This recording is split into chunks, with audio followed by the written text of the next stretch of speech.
This week on Intrigued, full effect. I love thinking about my son every day.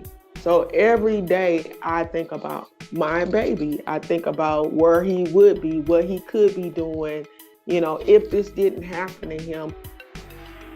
Just knowing that people always want to remember Christian, knowing that they are trying to let me know that they care about me and that they haven't forgot about my case. That is so important to me. I'm Chandrea Thomas, and welcome to episode 1. In this podcast, we talk about curious cases, disappearances, and other stuff. And today I'm talking about the 2003 disappearance of 9-year-old Christian Ferguson from St. Louis, Missouri. I spoke to his mother. I reached out to his father and his father's last known attorney of record, and I heard back from police. This is what happened. It was June 11th, 2003, just after 6 a.m. in St. Louis, near the Wellston, Missouri city line. According to reports, Christian was last seen by his father, Dewan, who says he was taking his 6th son, who was only wearing a diaper and a blanket, to the hospital. He stopped his SUV at a payphone to make a call, and that's when he says the SUV was stolen with Christian inside. The SUV was found more than 2 hours later, about 7 miles away, but there was no sign of Christian. I had a long chat with Christian's mother to find out more about the case and the impact on her life. This is what she had to say. Well, the first thing I want to say is thank you for taking the time to talk with me about, what's happened with your son, because I know it's not the easiest, thing to talk about. I know you've been dealing with this for a really long time, so I just really appreciate you, doing that. So, first thing I want to ask you is, how are you? How are you doing now? Well, I've learned how to live in spite of my circumstances, but it's still extremely difficult because you would think that I would have justice by now, and I don't.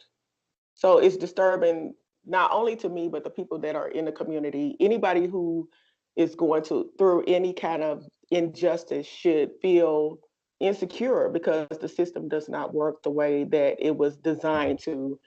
And actually, I just feel like most people already know, it's very difficult when you're an African American trying to obtain justice in any area. So it's extremely difficult. How did you find out about the disappearance of your son? When did you find out? What happened after that? My ex-husband, Victor Thomas, came to my job and informed my supervisor, who informed me. Well, she asked me to come to the front so that I could be informed by my husband that Christian was missing. I remember Victor taking me to, I think it was DePaul Hospital, since it was in Bridgeton, because he thought I was going to have a breakdown. He knew it was very tragic. He knew all the pressure that the custody battle and everything else was causing, how it was affecting me. I remember entering the hospital, looking at the monitors. Everybody's pointing at me. That's the lady. She's the mother of the little boy. Theda says the last time she saw her son was during a court-ordered visitation on March 22nd of 2003. It started as a custody battle, and my children were stripped from my custody without me being proven unsuitable, unfit, or unable. When it came to, the accusation of you being an unfit parent and all of that, what exactly were the accusations, and how did they try to come to that conclusion? Okay, I like the fact that you asked that question because that's what I did my research, and I found out that in order for a child or children to be taken from your care, the parent has to be proven unsuitable, unfit, or unable. They never even made an accusation about that. They only said that I abused the DFS hotline, that's the Division of Family Services hotline, and I think they call it something different now, child division or something, but I called every time I needed to call. As for Christian's health condition, it was rare and complicated. Let's just clarify exactly what Christian's condition is, because when you had described it to me and explained what it was, I had never heard of it. So for those who may not be aware of exactly what it is, can you kind of break it down really quick? Yes, he had citrullinemia, and it's a metabolic disorder where he's lacking the ability, he was lacking the ability to break down proteins. So I believe it was arginine that he was not producing. So they gave him a medication called L-arginine. It was a fake arginine, and it helped to fill in that gap for what was missing. So because of his inability to break down proteins, another enzyme, citrulline, would go out of control, causing a hyperammonemic crisis to transpire, meaning that ammonia, high levels of ammonia would be in his blood. And that is really what would make him start acting lethargic and real strange. Sometimes he'd repeat himself over and over again. His eyes would look real glassy. So there are symptoms that or things that you could look at to see that he's having a crisis. It's not just like, boom, he's in a crisis. So if you didn't give him what was necessary, the medication to help him break down the proteins and also the special diet, because they gave him just enough protein to deal with the medicines that he was taking so that the system could work properly. But if you didn't do one of those things correctly, or if even if he got sick, it could throw things off because we're just a bunch of chemicals. So one thing could throw something off, and that's why we have to be vigilant about paying attention to the signs. Theta shared some videos of her son with me, and she told me that these were videos that she watches religiously. She said that she loves to hear his voice, and she likes to think about the time that she was able to spend with her son. And it was actually the first time that I was able to hear Christian's voice. And this is sound from a video of 3-year-old Christian singing Barney's Down by the Station at a family reunion.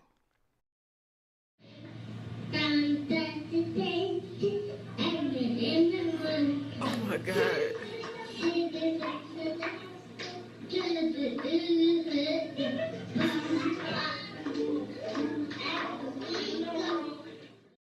What has been the impact on your other child and throughout the years? Because knowing that your sibling is out there and not being able to see them or talk to them or anything like that, that has to be devastating.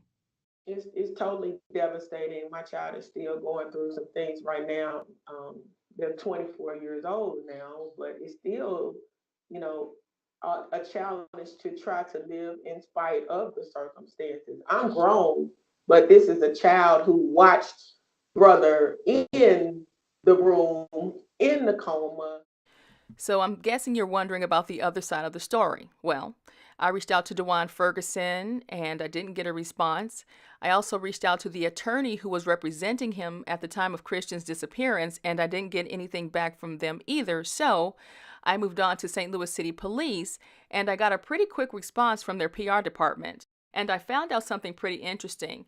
What they told me was that it's still an active kidnapping case. And I thought that was interesting because I always thought it was a missing persons case, but it's classified as a kidnapping case. So that was new information for me. They also said that the SUV was processed and that detectives are following up on all calls and all leads in the case, which is, typical protocol for them. But they told me they couldn't give me any more information on the investigation because the case is still open. So as far as trying to dig up any details about a suspect or suspects in the case, there was nothing. As I went through my conversation with Theta, I had to ask her a tough question about her son. At the time, Christian was 9.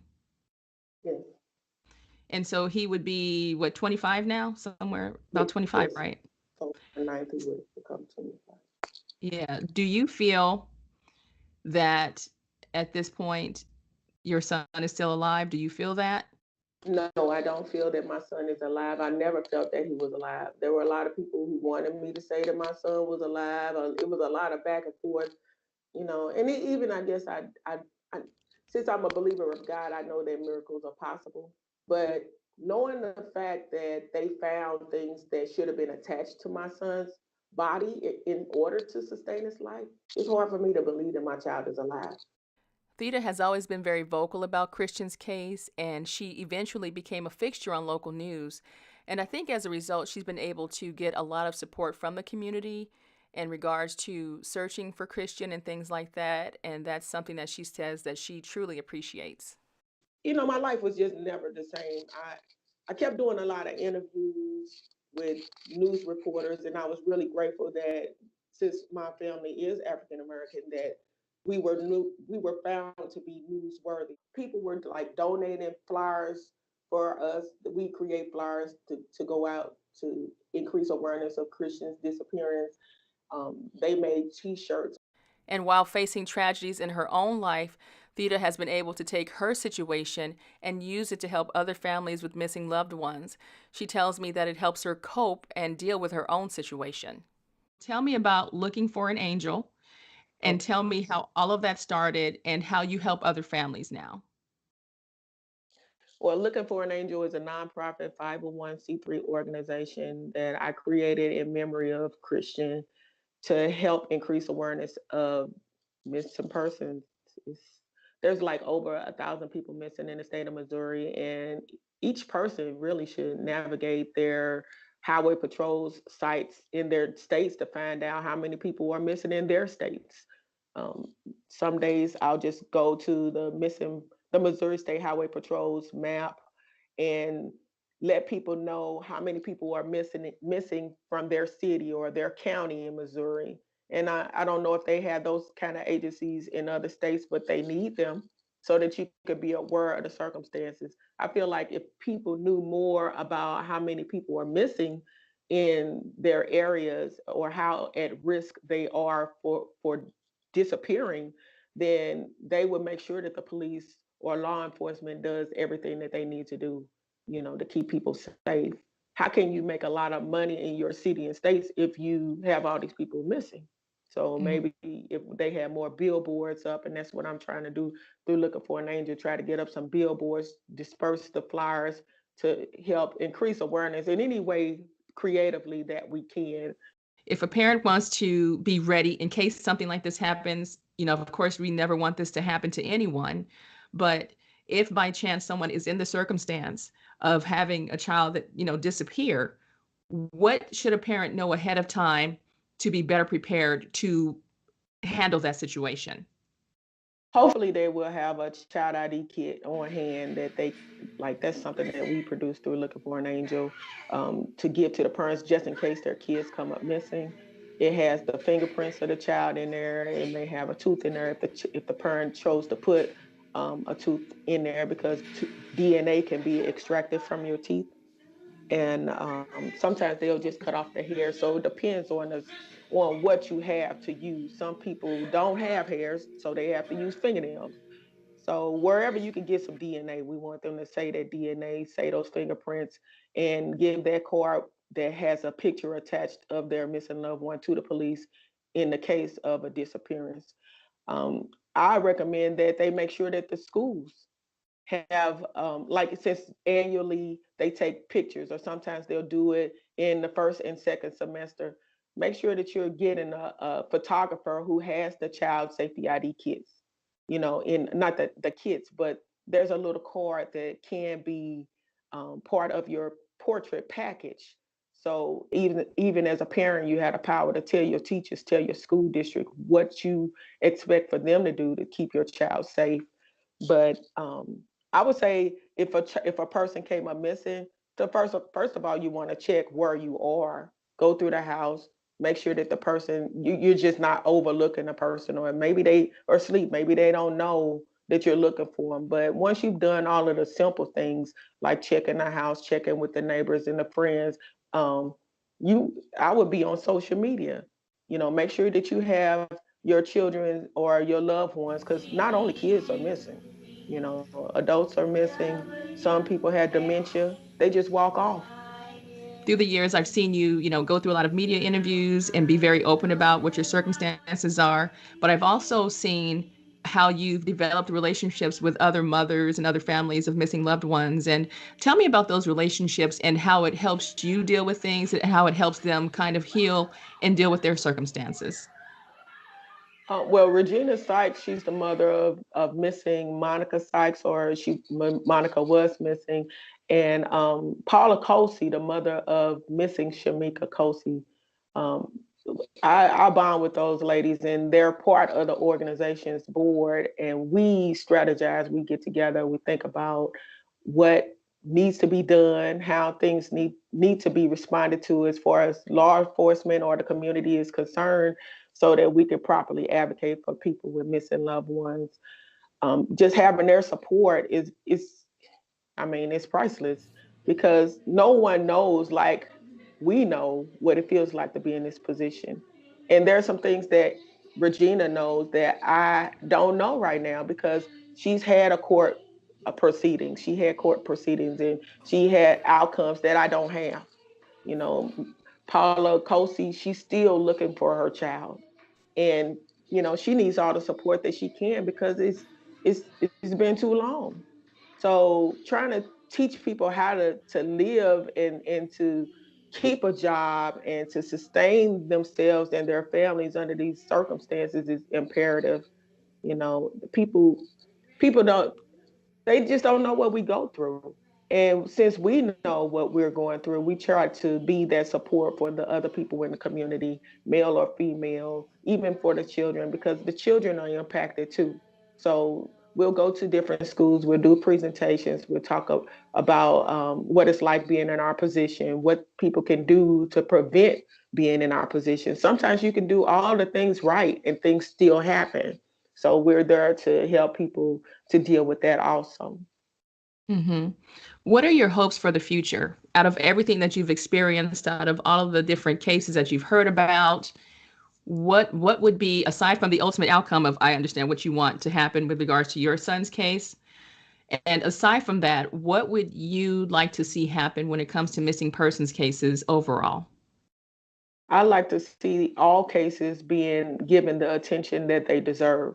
I'd like for African American cases to receive as much attention as white cases or Caucasian cases, missing person cases.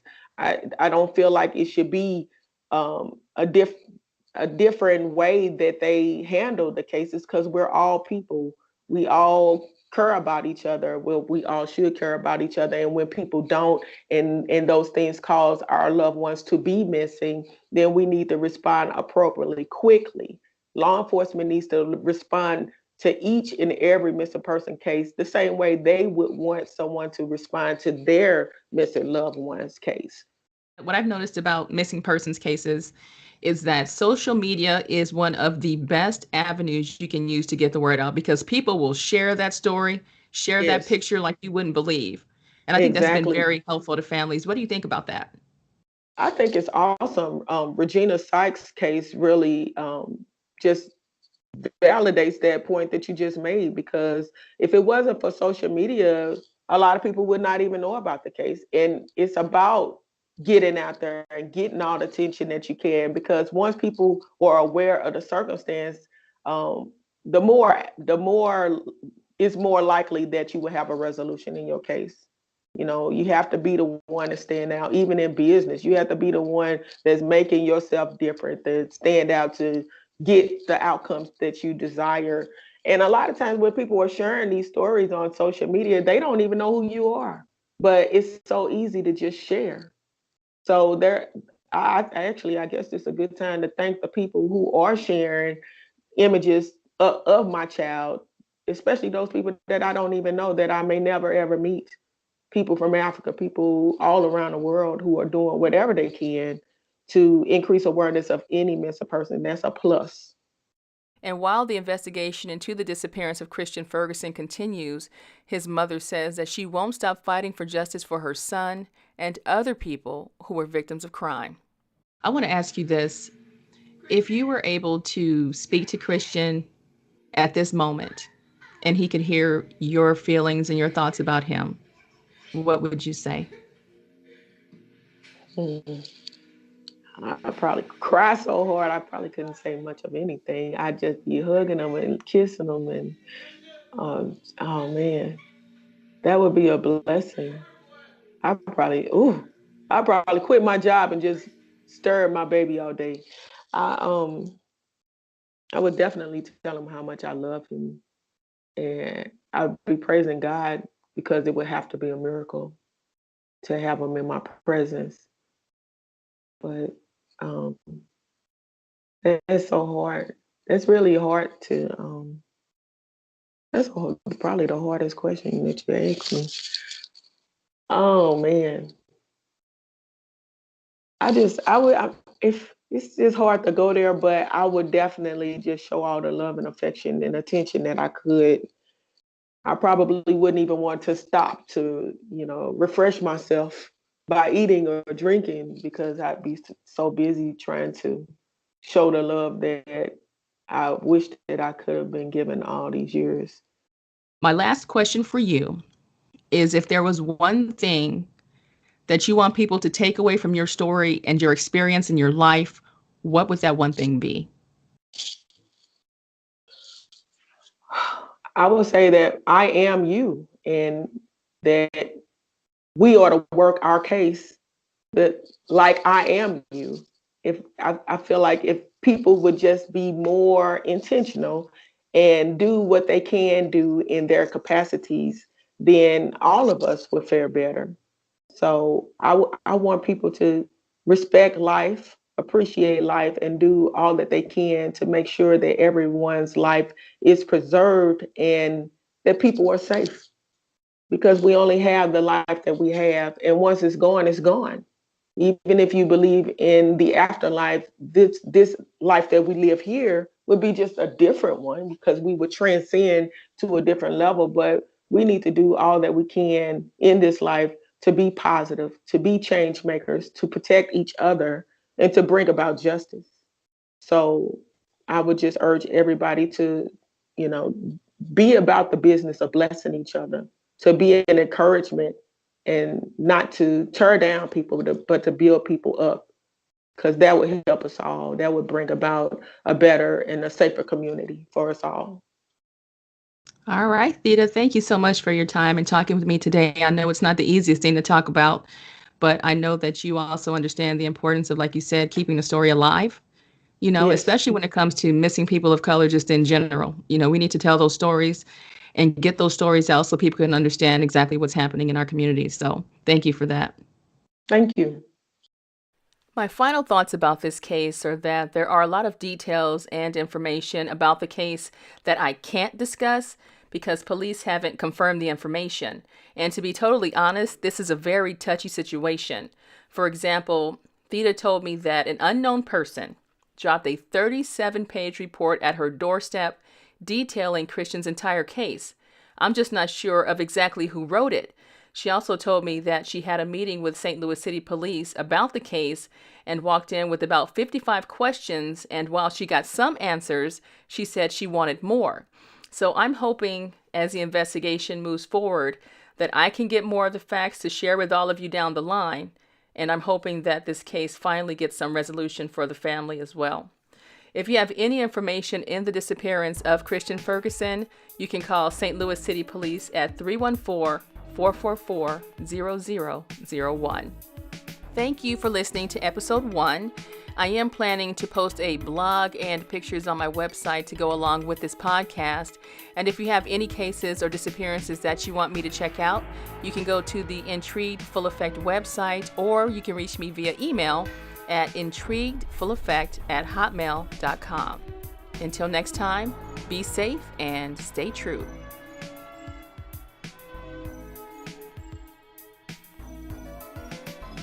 The views, information, or opinions expressed during the Intrigued Full Effect, Curious Cases, Disappearances, and Other Stuff podcast are solely those of the individuals involved and do not necessarily represent those of the host.